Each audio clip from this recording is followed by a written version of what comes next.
பார்த்திங்கன்னா முட்டைக்கோஸ் பொரியல் செய்வது எப்படின்னு வாங்க பார்க்கலாம். பார்த்திங்கன்னா வீடியோக்குள்ளே போகலாம் வாங்க. ஃபஸ்ட்டு எண்ணெய் ஊற்றிக்கலாம்.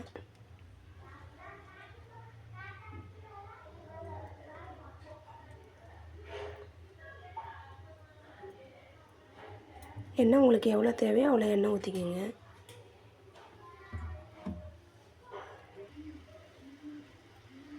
எண்ணெய் காஞ்சதுக்கப்புறம் பார்த்திங்கன்னா கடுகு போட்டுக்கலாம்.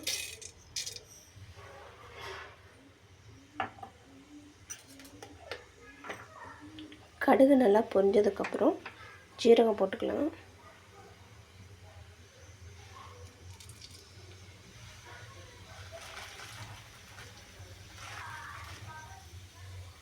ஜீரகம் போட்டதுக்கப்புறம் பச்சைக்கடலை பருப்பு போட்டுக்கலாம்.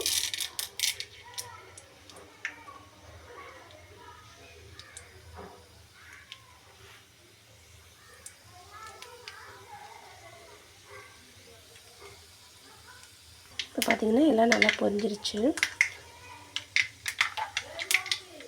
இப்போ வெங்காயம் போட்டுக்கலாம்.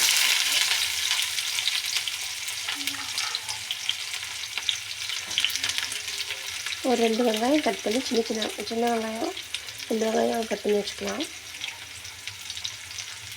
வெங்காயம் போட்டதுனால பொடி பொடியாக கட் பண்ணி போட்டுக்கோங்க. வெங்காயத்தை நல்லா ஃப்ரை பண்ணிக்கலாம்.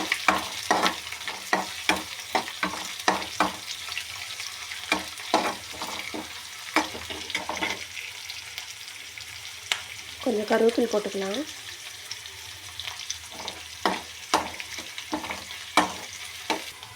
இப்போ பார்த்திங்கன்னா வெங்காயம் கொஞ்சம் கலர் மாதிரி இருக்குல்ல, கோல்டன் கலரு மாறினதுக்கப்புறம் தக்காளி போட்டுக்கலாம். ஒரு டொமேட்டோ போட்டுருக்கோம்.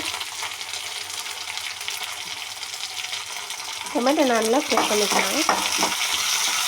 தக்காளி வெங்காயம் நல்லா வதங்கிட்டு கொஞ்சமாக உப்பு போட்டுக்கலாம். உப்பு போட்டு நல்லா வதக்கிக்கலாம். இப்போ பார்த்திங்கன்னா உங்களுக்கு நல்லா ஃப்ரை ஆகிடும்.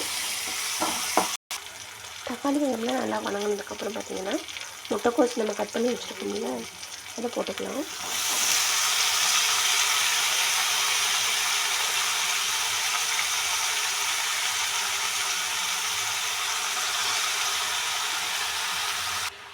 முட்டைக்கோஸ் போட்டோம்னா பார்த்திங்கன்னா நல்லா கிண்டி விட்டுக்கலாம். அதை மிக்ஸ் பண்ணிக்கணும்.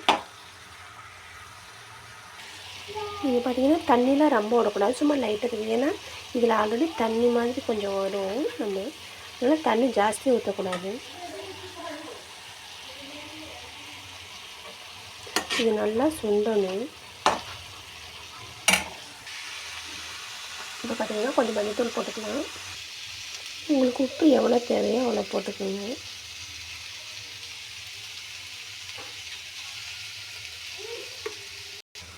சாம்பார் பொடி 1 ஸ்பூன் போட்டுக்கோங்க.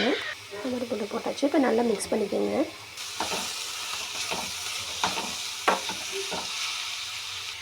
கொஞ்சம் ரெட் சில்லி போட்டுக்கோங்க.